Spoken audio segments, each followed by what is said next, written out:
और भी जैसे कि हमने पढ़ा था आर्टिकल का ओमिशन दी का, और कहाँ कहाँ ओमिट होगा वो हम देखते हैं। जैसे बिफोर लैंग्वेजेस, अगर हम लैंग्वेजेस के बारे में बात कर रहे हैं तो उसके पहले भी हम आर्टिकल दी नहीं लगाएंगे।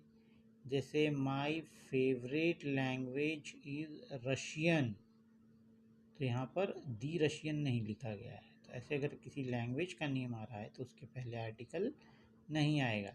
Even though French is my mother tongue, मतलब फ्रेंच उसकी मदर टंग है, मगर वो रशियन लैंग्वेज उसकी फेवरेट है। तो देखिए दोनों जगह लैंग्वेज आई है और इसके पहले किसी आर्टिकल का दी का उपयोग नहीं हुआ है। दूसरा, बिफोर नेम ऑफ रिलेशंस, जितने भी रिश्तेदारी की बात होती है उनके पहले भी आर्टिकल दी का यूज़ नहीं होगा। जैसे कि मदर, तो दी मदर नहीं लिखा गया है, यहाँ पे मदर लिखा गया है। फादर हो, अंकल हो, आंट हो, ऐसे किसी भी रिलेशन, ब्रदर हो, सिस्टर हो के बारे में जब हम बात करेंगे तो आर्टिकल दी से नहीं उपयोग करेंगे। ठीक है। नेक्स्ट है before proper noun, like name of person, name of company. The Reliance नहीं होता है, जैसे कि रिलायंस एक कंपनी है तो, है ना। दी टाटा कंपनी नहीं बोलते, Tata company.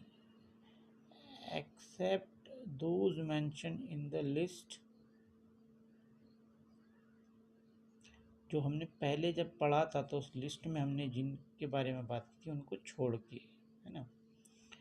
India lies in the southern part of Asia,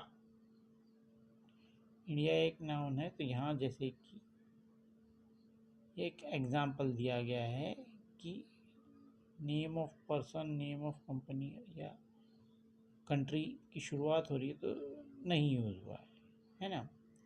before material noun, अगर हम किसी मटेरियल नाउन की बात करें जैसे गोल्ड, सिल्वर, मटेरियल की बात कर रहे हैं किसी, तो हम नहीं करेंगे, हमने यूज़ कर दिया। अब जब हम इसी को स्पेसिफाई करेंगे तब आर्टिकल दी का यूज़ हो सकता है, लेकिन जब हम फर्स्ट टाइम यूज़ कर रहे हैं किसी सेंटेंस में तो हम आर्टिकल दी का यूज़ नहीं करेंगे।